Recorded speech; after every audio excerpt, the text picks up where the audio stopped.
et si vos propres mots éloignaient discrètement les gens. Après 70 ans, la façon dont nous parlons a encore plus de poids. Des mots, qui semblaient autrefois inoffensifs, peuvent commencer à nous isoler sans même que nous nous en rendions compte. À cette étape de la vie, la connexion devient plus précieuse que jamais, mais elle devient aussi plus fragile. Beaucoup de seniors parlent sous le coup de la douleur ou de la déception, sans réaliser que certaines phrases érigent lentement des murs invisibles entre eux et les personnes qu'ils aiment. La tragédie, c'est qu'ils ont souvent de bonnes intentions. Ils ne réalisent pas que leurs expressions, répétées au fil du temps, font que les autres se sentent impuissants, mal à l'aise, voire rejetés. Si vous vous êtes déjà demandé pourquoi les gens prennent moins de vos nouvelles, ou pourquoi le silence s'installe quand vous parlez, ce n'est peut-être pas votre âge, ce sont peut-être vos mots. Dans cette vidéo, je vais vous présenter 7 choses que les personnes de plus de 70 ans disent souvent et qui, involontairement, éloignent les autres. Et non, il ne s'agit pas d'édulcorer les choses ou de prétendre que tout va bien. Il s'agit de comprendre comment votre voix peut soit construire des ponts, soit les brûler. La vérité, c'est que vous n'êtes pas seul parce que vous êtes âgé et vous êtes seul parce que vous envoyez peut-être les mauvais signaux. Mais la bonne nouvelle, une fois que vous reconnaissez ces schémas, vous pouvez les changer, dès aujourd'hui. Restez avec moi jusqu'à la fin, car le 7e point pourrait bien vous surprendre le plus. Commençons. La phrase « Je ne suis qu'un fardeau maintenant ». Peu de choses réduisent une pièce au silence plus vite que d'entendre quelqu'un dire « Je ne suis qu'un fardeau maintenant ». C'est une phrase qui peut venir d'un profond épuisement ou d'un désespoir silencieux. Mais pour ceux qui vous entourent, elle n'invite pas à la connexion, elle la bloque. Les gens qui tiennent à vous ne vous voient pas comme un fardeau. Mais quand vous vous étiquetez ainsi, ils ne savent pas comment réagir. Ils se sentent impuissants, coupables, voire pleins de ressentiment. Non pas parce qu'ils ne vous aiment pas, mais parce qu'ils ne savent pas s'il faut réconforter, contester ou rester silencieux. Et lentement, ils cessent de n'en devenir, craignant de déclencher encore et encore le même triste refrain. Quand nous parlons ainsi, nous mettons sans le savoir les autres dans une situation morale délicate. C'est un test silencieux. Prouve que tu tiens à moi ou tu fais partie du problème. Et c'est lourd pour tout le monde. La solitude commence souvent, non pas par l'absence, mais par des blocages émotionnels, des déclarations qui bloquent au lieu de construire. Prenons Hélène, 83 ans, une secrétaire d'école retraitée en Pennsylvanie. Après le décès de son mari, sa fille a commencé à lui rendre visite chaque semaine, apportant les courses et la conversation. Mais avec le temps, Hélène a commencé à répéter la phrase « Tu ne devrais pas perdre ton temps avec un vieux fardeau comme moi. » Au début, sa fille la rassurait, mais finalement, elle a commencé à écourter ses visites. Non par méchanceté, mais parce que chaque conversation se terminait par de la culpabilité. Hélène ne voulait pas repousser sa fille. Mais la phrase l'a fait pour elle. La vérité, c'est que dire que vous êtes un fardeau n'est pas de l'humilité, c'est une forme de désespoir déguisé en modestie. Et le désespoir repousse la chaleur même qu'il désire secrètement. Ce qui crée la connexion, c'est l'appréciation, pas les excuses. Essayez de dire « Je suis si reconnaissant que tu prennes du temps pour moi au lieu de « Il ne fallait pas ». La gratitude ouvre. L'autodépréciation ferme. Ce changement de langage ne consiste pas à faire semblant. Il s'agit de choisir des mots qui invitent l'amour plutôt que de le détourner. Les gens veulent être là pour vous. Ne leur donnez pas l'impression qu'ils dépassent donc les bornes en venant vous voir. La phrase « personne ne me comprend plus ». Il y a une piqûre silencieuse dans les mots. Personne ne me comprend plus. Cela peut sembler vrai, surtout quand le monde avance à grands pas et que votre vie semble appartenir à une autre époque. Mais cette phrase ne construit pas de ponts, elle les brûle. Quand vous le dites à voix haute, ce que les autres entendent n'est pas seulement votre douleur, mais une accusation subtile. Cela suggère qu'ils vous ont laissé tomber, ou que leurs efforts pour se connecter ne sont pas suffisants. Et quand les gens sentent qu'ils ne peuvent pas gagner, ils finissent par arrêter d'essayer. Ce qui commence comme une expression honnête de solitude peut rapidement se transformer en mur. Avec le temps, les gens autour de vous peuvent cesser de partager leurs pensées ou de vous demander les vôtres, car le message est clair. Nous sommes de part et d'autre d'un fossé infranchissable. C'est isolant. Et non pas parce que vous vouliez les repousser, mais parce que les mots l'ont fait pour vous. Regardons Robert, 69 ans, un ingénieur retraité de l'Ohio. Ses petits-enfants lui rendaient visite et parlaient des réseaux sociaux, des jeux vidéo ou de musique. Au début, Robert écoutait, même s'il ne suivait pas toujours. Mais un jour, après une histoire sur leur nouvelle application préférée, il a dit avec un soupir las. « Je ne comprends rien à tout ça.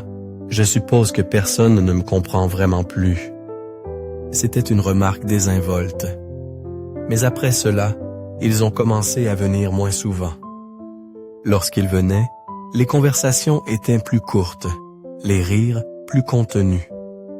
Ils ne voulaient pas qu'ils se sentent encore plus déplacés, alors ils ont cessé de l'intégrer à leur monde. Ce que Robert n'a pas vu, c'est qu'ils essayaient de l'inclure. Non pas parce qu'ils s'attendaient à ce qu'ils comprennent chaque détail, mais parce qu'ils voulaient se sentir proches. Ils offraient une connexion, et ces mots ont discrètement fermé la porte. Voici ce qui est plus puissant, la curiosité. Même si le monde semble étranger, demandez « Qu'est-ce que tu aimes là-dedans » ou « Qu'est-ce que cela signifie » vous maintient à l'intérieur du cercle. Vous n'avez pas besoin de tout comprendre pour rester connecté. Il suffit d'être prêt à rester ouvert. La phrase « Je n'ai plus rien à offrir » peu de déclarations portent autant de résignation silencieuse que la phrase « Je n'ai plus rien à offrir ». En surface, cela peut ressembler à une expression passagère de fatigue ou d'humilité. Mais en dessous, c'est une reddition silencieuse. Et quand vous prononcez ces mots assez souvent, vous commencez à y croire. Plus important encore, les gens autour de vous commencent aussi à y croire. Et c'est là que les dégâts commencent. Cette phrase crée une sorte de vide émotionnel. Elle dit à vos enfants, vos amis et même vos voisins que vous avez décroché. Que votre sagesse, votre humour, votre présence, rien de tout cela n'est plus en jeu. Et cela décourage subtilement les autres de s'appuyer sur vous, de vous inclure, de vous inviter dans des conversations où votre expérience pourrait briller. J'ai connu une femme nommée Hélène, 81 ans, qui avait mené une vie riche en tant qu'enseignante et bénévole communautaire. Mais après le décès de son mari, elle a lentement cessé de fréquenter les groupes paroissiaux ou les réunions de quartier. Quand on lui demandait si elle voulait se joindre à eux, elle disait simplement « Oh, je n'ai plus rien à offrir ». Et finalement, ils ont cessé de demander. Elle les pensait être modeste, épargnant même aux autres la peine. Mais en vérité, elle réduisait au silence la voix même qui avait autrefois élevé sa communauté. La vérité, c'est que vous avez toujours quelque chose à offrir. Vos histoires, votre présence, votre perspective. Ce ne sont pas de petites choses. En fait, elles sont irremplaçables. Parfois, le plus grand cadeau que vous puissiez offrir est simplement d'être présent, d'écouter, de partager un rire ou de rappeler à quelqu'un qu'il n'est pas seul. Quand vous dites « je n'ai plus rien à offrir », vous privez le monde de quelque chose de sacré. Votre existence continue comme source de sens et de connexion. Et pire encore, vous commencez à vous priver vous-même de cette même vérité. Car ce que nous disons à voix haute a le pouvoir de façonner ce que nous croyons. Alors, à la place, envisagez de dire « Je n'ai peut-être plus l'énergie d'avant, mais je suis toujours là ». Ou « Je suis peut-être plus âgé, mais je tiens toujours profondément aux choses, aux gens ». Ce changement de langage dit aux autres et à vous-même que vous comptez toujours. Parce que c'est que le cas. Et ce rappel, répété assez souvent, peut ouvrir des portes dont vous ne soupçonniez même plus l'existence. La phrase « Je ne veux pas être un fardeau ». Celle-ci semble noble. Elle est empreinte d'humilité, de retenue et de ce qui semble être de la considération pour les autres. Mais sous cet extérieur doux, la phrase « Je ne veux pas être un fardeau » porte un poids profondément isolant. Et pour de nombreux adultes plus âgés, répéter cette pensée devient une forme d'auto-effacement silencieux. Quand vous continuez à le dire, même de petite manière, vous commencez à réduire votre présence dans la vie de ceux qui veulent réellement être là pour vous. Cela peut commencer par refuser qu'on vous conduise chez le médecin, décliner une invitation à dîner ou éviter une conversation sur comment vous allez vraiment. Chaque fois, cela semble anodin. Mais lentement, ceux qui vous entourent commencent à croire que vous ne voulez vraiment pas d'aide, pas de compagnie, pas de connexion. Et alors ils arrêtent de proposer. Non pas parce qu'ils ne s'en soucient pas, mais parce qu'ils pensent honorer vos souhaits. Il y a un monsieur plus âgé que j'ai connu, nommé Paul, âgé de 84 ans. Il avait 3 enfants adultes qui vivaient à moins d'1 heure de route. Mais chaque fois qu'il demandait s'il avait besoin de quelque chose, des courses, des services, même juste un peu de compagnie, il disait toujours « Non, non, ça va. Je ne veux pas être un fardeau. » Après un certain temps, les appels se sont faits plus rares. Non pas parce qu'il ne l'aimait pas, mais parce qu'il ne voulait pas s'imposer. Paul se retrouvait assis chez lui, se demandant pourquoi personne ne venait plus le voir, sans réaliser que c'était la phrase même qu'il répétait sans cesse qui avait construit les murs autour de lui.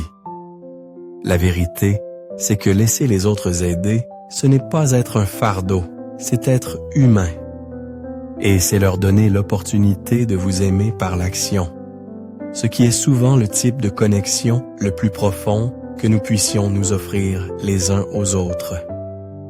Ah, quand vous dites « Je ne veux pas être un fardeau », ce que vos enfants ou amis peuvent entendre, c'est « Ne t'approche pas trop » ou pire « Je n'ai pas assez confiance en ton amour pour m'appuyer dessus ». Essayez plutôt de dire « Merci, j'apprécierais vraiment cela » ou « Cela me touche beaucoup que tu aies demandé ». Ces réponses affirment la connexion sans culpabilité. Elles maintiennent le pont ouvert entre vous et les personnes qui tiennent le plus à vous. La phrase « C'est trop tard pour moi ». Peu de phrases fermant la porte à la possibilité plus vite que « C'est trop tard pour moi ». Cela sonne définitif, voire anodin, mais cela plante une graine subtile et persistante de défaite. Répétée assez souvent, cette idée ne met pas seulement fin aux opportunités, elle érode l'espoir, la dignité et la chance de changer. Et la vérité, c'est que l'âge ne vous disqualifie pas de la croissance, d'un but ou même de la joie. J'ai rencontré une fois une femme nommée Gloria, qui avait 79 ans à l'époque. Son mari était décédé, ses enfants vivaient très loin, et elle avait renoncé à la plupart des activités sociales. Un jour, lors d'un petit déjeuner communautaire, quelqu'un lui a demandé si elle avait déjà pensé à faire du bénévolat. Gloria sourit et a dit doucement « C'est trop tard pour moi ». Le moment est passé. Mais cela m'a marqué. parce que j'ai vu dans ses yeux qu'elle ne croyait pas avoir encore quelque chose à offrir. Cette phrase, juste 5 mots, était devenue son excuse pour rester cachée de la vie. Mais voici ce que j'aurais aimé que Gloria sache. Que certaines des choses les plus significatives que nous faisons dans la vie se produisent dans les derniers chapitres. Pensez-y. La sagesse mûrit. La compassion s'approfondit. Même les gestes simples, comme un mot gentil ou une histoire partagée autour d'un café, deviennent puissants. Et beaucoup de gens découvrent qu'après 70 ans, les attentes s'estompent et la liberté émerge. Non pas la liberté d'abandonner, mais la liberté de vivre selon ses propres termes. Quand vous dites « c'est trop tard pour moi », vous stoppez votre propre élan avant qu'il n'ait la chance de commencer. Vous vous retirez du jeu avant que quiconque d'autre ne le fasse. C'est ça la tragédie. Parce que la plupart du temps, la porte n'était pas fermée, elle avait juste besoin d'un coup de pouce. Au lieu de dire « c'est trop tard pour moi », essayez de demander « qu'est-ce qui est encore possible ?» Ce simple changement de langage peut débloquer un chemin entièrement nouveau. Que ce soit commencer l'aquarelle, apprendre à utiliser le chat vidéo pour se connecter avec les petits-enfants, ou simplement rejoindre un groupe de marche locale, chaque pas dit « je suis toujours là ». Je compte toujours. Alors si vous vous surprenez à utiliser cette phrase, j'espère que vous ferez une pause. Parce qu'il n'est pas trop tard. En fait, ce moment précis pourrait être le moment idéal. La phrase « personne n'a plus besoin de moi ».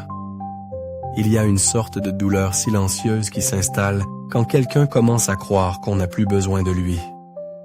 La phrase « personne n'a plus besoin de moi » n'exprime pas seulement la solitude. Elle porte le poids de l'invisibilité, du sentiment d'être laissé pour compte par un monde qui semble avancer sans vous. Et pour de nombreux adultes plus âgés, en particulier ceux qui ont passé une vie à prendre soin des autres, cette phrase « peut-on » reste là au chapitre final. Mais cette croyance n'est presque jamais vraie. Souvent, ce n'est pas qu'on n'a plus besoin de vous, c'est que les manières dont on a besoin de vous ont simplement changé.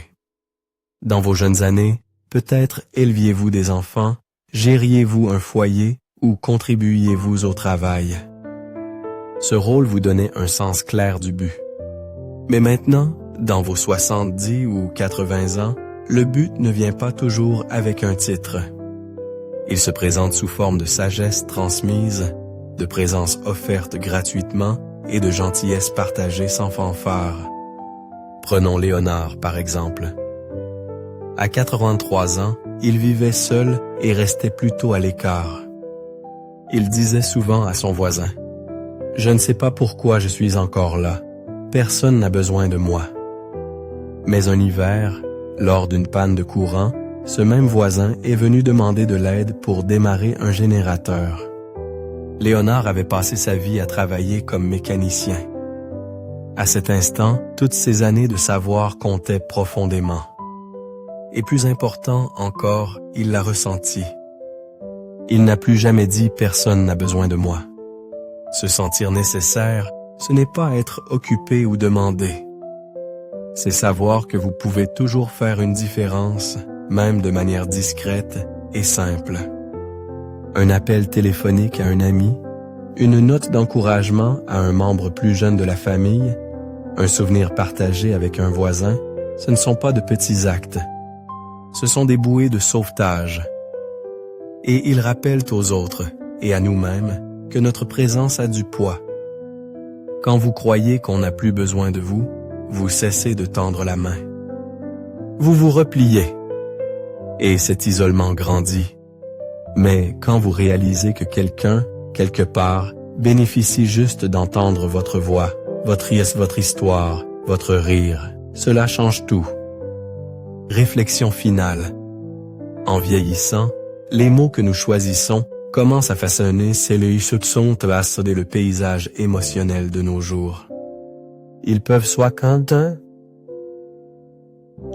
construire des ponts, soit ériger des murs. Les 7 phrases que nous avons explorées aujourd'hui peuvent sembler anodines au premier abord, mais avec le temps, elles érodent nos connexions, notre confiance et notre tranquillité d'esprit. Et la vérité, c'est que la plupart d'entre nous ne réalisent même pas que nous les disons. Elles deviennent des habitudes, nichées dans les plis de la conversation quotidienne, faisant tranquillement leurs dégâts. Mais voici la bonne nouvelle. La prise de conscience est le premier pas vers le changement. Une fois que vous reconnaissez ces schémas, vous pouvez choisir différemment. Vous pouvez insuffler la vie dans vos journées. Vous pouvez vous offrir de la grâce et vous pouvez étendre cette grâce aux autres. La façon dont nous nous parlons à nous-mêmes et la façon dont nous parlons à ceux qui nous entourent comptent plus que nous ne l'admettons souvent. Et après 70 ans, chaque mot compte un peu plus, car les personnes qui écoutent vraiment sont moins nombreuses et les moments qui comptent vraiment deviennent plus clairs. Alors voici ce que j'aimerais que vous reteniez de cette vidéo. Vous n'êtes pas coincé et, dans le langage du passé, vous n'êtes pas lié et policier aux phrases que vous avez toujours utilisées. Vous avez le pouvoir de réécrire votre récit, non seulement pour vous-même, mais pour les personnes qui vous aiment et la communauté dans laquelle vous vivez. Vous avez encore le temps d'élever, d'encourager et de montrer aux autres à quoi ressemble la force, la sagesse et la grâce dans leur forme la plus authentique. Merci de nous avoir rejoints. Aujourd'hui, nous aimerions avoir de vos nouvelles. Laissez un commentaire ci-dessous et partagez une chose que vous avez apprise aujourd'hui et comment vous prévoyez de l'utiliser dans votre vie. Vos pensées sont importantes pour nous, alors n'hésitez pas à les partager. Lire vos commentaires nous donne une grande motivation et nous encourage beaucoup.